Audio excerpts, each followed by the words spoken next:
ধরেন একটা সংবিধান, রাষ্ট্রের সংবিধান, ঘরে ঘরে খালি সংবিধান বিশেষজ্ঞ সৃষ্টি হচ্ছে, সংবিধান বিশেষজ্ঞ এক্সপার্ট সংবিধানের ধারা মুখস্থ করে, উপধারা মুখস্থ করে, অর্থ মুখস্থ করে। মজার ঘটনা কি, যেই সংবিধানের ধারা উপধারা মুখস্থ করে ওই সংবিধান চলে না। এই উকিলের দাম আছে?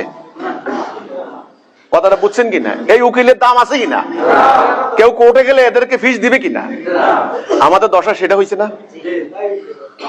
এই জন্য আগে এটাকে প্রতিষ্ঠা করেন। এই যে সুদ কোরআনে আল্লাহ নিষেধ করেছেন, কে নিষেধ করেছেন? সুদ কেন নিষিদ্ধ এটা বুঝতে হবে। সুদ হচ্ছে এমন একটি জাহিলি অর্থ ব্যবস্থা, এটা জাহিলি সমাজে ছিল, এটাকে আল্লাহ কোরআনে বলেছেন রেবা। সুদের কারণে কি হয় জানেন?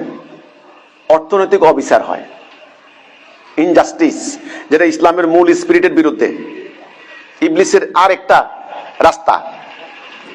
এর কারণে কি হয়, সামান্য কিছু লোক কোটি কোটি বিলিয়ন বিলিয়ন ডলারের মালিক হয়ে যায়। কিছু লোক, বাংলাদেশে কিন্তু এটা হয়েছে অলরেডি। আর কোটি কোটি মানুষ অবর্ণনীয় কষ্ট করতে থাকে এই সুদি কারবারের কারণে।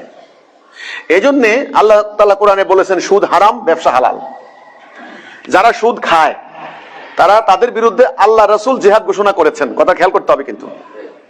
তাহলে সুদ একটা যে হারাম জিনিস, এটা কি মুসলমানরা জানে না? আলেম ওলামারা জানে না? সুদের আয়াত এটা মুখস্থ করে না? তাফসীর করে না?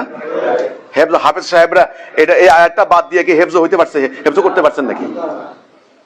এখন আসেন, আমাদের রাষ্ট্র চলে কিসের উপরে? গত বছর সরকার 1,06,000 কোটি টাকা, যদি আমার ভুল না হয়, 1,06,000 কোটি টাকা বিদেশি শুধু ঋণ বাবদ সুদ দিতে হয়েছে।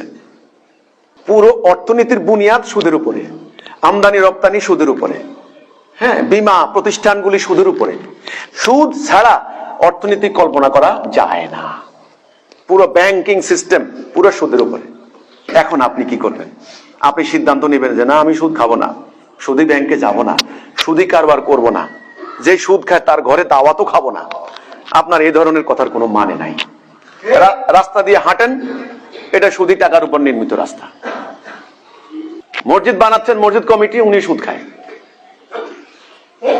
মাদ্রাসা বানাচ্ছেন, মাদ্রাসা যারা দাতা সংস্থা না ভাই, দাতা একেবারে ব্যক্তিও হতে পারে, ডোনার, যাদের টাকায় মাদ্রাসা চলে, তারা এই সমস্ত কারবারের সঙ্গে জড়িত। তা আপনি বললেন আমি সুদ খাবো না, লাভ নেই। আসলে ব্যাপারটা বুঝতে হবে। ব্যাপারটা হলো এটা একটা অর্থনৈতিক ব্যবস্থা, ইকোনমিক সিস্টেম। সিস্টেম কথাটা বুঝতে হবে। এটা হলো টোটাল রাষ্ট্র ব্যবস্থার একটা অংশ। রাষ্ট্র ব্যবস্থা, রাজনৈতিক ব্যবস্থা পরিবর্তন না করে আপনি সুদের বিরুদ্ধে ওয়াজ করে কোনো লাভ নাই। রাসূল আকরাম সাল্লাল্লাহু আলাইহি সাল্লাম যখন আয়াত নাজিল হওয়া শুরু হলো, তিনি মক্কা থেকে মদিনায় গেলেন। মদিনায় যাওয়ার পরে তিনি প্রথম রাষ্ট্রপ্রধান হলেন। তখনও কিন্তু ওনার রাষ্ট্র কিন্তু অতটা সুসংগত হয় নাই, মাত্র শুরু। আক্রমণ আর আক্রমণ, পাল্টা আক্রমণ, যুদ্ধ আর যুদ্ধ। ওনার নতুন রাষ্ট্রটাকে একেবারে ধ্বংস করে দেওয়ার জন্য পায়তারা করেছে। তো আপনারা জানেন, বদর, ওহদ, খন্দক জানেন তো নাকি? আচ্ছা, তো রাসূলুল্লাহ তো কই সুদের বিরুদ্ধে অবস্থান নিতে পারতেন? তিনি বিদায় হজের ভাষণে লক্ষাধিক সাহাবীর সামনে দাঁড়িয়ে, যখন মক্কা বিজয় হয়ে গেল, যখন ওনার চলে যাওয়ার টাইম উনি বুঝতে পারলেন, তখন তিনি মহাসমাবেশ, বিদায় হজের ভাষণ, সেই ঐতিহাসিক ভাষণ, সেখানে তিনি দাঁড়িয়ে পুরো জাতি তখন লক্ষ লক্ষ, তো ওনার তখন মানে অনুসারী, হাজার হাজার আর্মি, পুরো রাষ্ট্র ব্যবস্থা ওনার হাতে, অর্থনৈতিক ব্যবস্থা কন্ট্রোল করেন এখন উনি। তখন তিনি দাঁড়িয়ে বললেন আজকে থেকে সুদ নিষিদ্ধ। ওনার চাচা ছিলেন উপস্থিত, কারবারি, ব্যবসায়ী। প্রথম আমার চাচার সুদের বকেয়া মাপ, আসল টাকা দিয়ে দিবেন। তাহলে বিদায় হজের ভাষণে দাঁড়িয়ে তিনি সুদকে রাষ্ট্রীয়ভাবে ব্যান করলেন। আমার কথা হচ্ছে এটা, রাষ্ট্রীয় অর্থনৈতিক রাজনৈতিক জীবনে আল্লাহ দেওয়া দিন প্রতিষ্ঠা না করা পর্যন্ত আপনারা প্রকৃতপক্ষে আল্লাহর হুকুম মানতে পারবেন না। আপনারা যদি বলেন কথায় কথায়, আমি যখন প্রশ্ন করি আনুগত্য করব কার? আল্লাহর। হুকুম মানবো কার? আল্লাহর। আরে ভাই, এগুলা স্লোগান, এগুলা করে লাভ নাই। যতক্ষণ না আপনি এটাকে জাতীয় রাষ্ট্রীয় জীবনে প্রতিষ্ঠা না করতে পারছেন, ততক্ষণ পর্যন্ত আসলে আপনি আল্লাহর হুকুম মানতে পারবেন না। এই ওয়াজে করবেন, হুজুরদেরকে টাকাই দিবেন, কোনো লাভ নেই। এই জন্য আল্লাহ রসুল এই দিন প্রতিষ্ঠা করার জন্য তিনি বহির্গত হয়েছেন।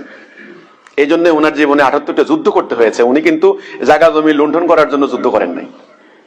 ইবলিস এবং তার বাহিনী চাইবে আল্লাহর দিন যেন প্রতিষ্ঠা না হয়, আর মোমেনরা চাইবে আল্লাহর দিন যেন প্রতিষ্ঠা হয়। এখন দেখা যাক কার চাওয়া বাস্তবায়ন হয়। আল্লাহ বলেছেন আমি মোমেনদের সঙ্গে আছি, ওয়াল্লাহু মাআকুম, আমি মোমেনদেরকে সাহায্য করব, এটা আমার অঙ্গীকার। 5000 মালায়েক প্রস্তুত রাখছি আমার মোমেনের জন্য, তোমরা অভিযানে বের হও। আর যদি বাইর না হও, এমন শাস্তি দিমু অন্য জাতি তোমাদের উপর চাপাই দিমু। এই যে চাপাই দিছে না আমাদেরকে। এই জন্য ভাই আমি আবারও বলছি, দিন প্রতিষ্ঠা না হওয়া পর্যন্ত আপনি দিন মানতে পারবেন না। এখন তো যেগুলো আমল করছেন, এই যে সবাই ধরেন একটা সংবিধান, রাষ্ট্রের সংবিধান, এই যে ঘরে ঘরে খালি সংবিধান বিশেষজ্ঞ সৃষ্টি হচ্ছে, সংবিধান বিশেষজ্ঞ এক্সপার্ট সংবিধানের ধারা মুখস্থ করে, উপধারা মুখস্থ করে, অর্থ মুখস্থ করে। মজার ঘটনা কি, যেই সংবিধানের ধারা উপধারা মুখস্থ করে ওই সংবিধান চলে না। এই উকিলের দাম আছে? কথাটা বুঝছেন কিনা? এই উকিলের দাম আছে কিনা? কেউ কোর্টে গেলে এদেরকে ফিস দিবে কিনা? আমাদের দশা সেটা হয়েছে না। এই জন্য আগে এটাকে প্রতিষ্ঠা করেন। প্রতিষ্ঠা মুখের কথা হবে না, আল্লাহ দেওয়া তরিকা, সেটা হলো এই 5 দফা কর্মসূচি। বাস, এই কর্মসূচিতে যারা আসবেন তাদেরকে আমরা অভিনন্দন জানাবো, তাদেরকে আমরা ওয়েলকাম জানাবো। আপনারা আসেন, কর্মসূচিতে এসে ঐক্যবদ্ধ হয়ে আল্লাহর দিন প্রতিষ্ঠার জন্য নিজের সর্বস্ব উৎসর্গ করেন।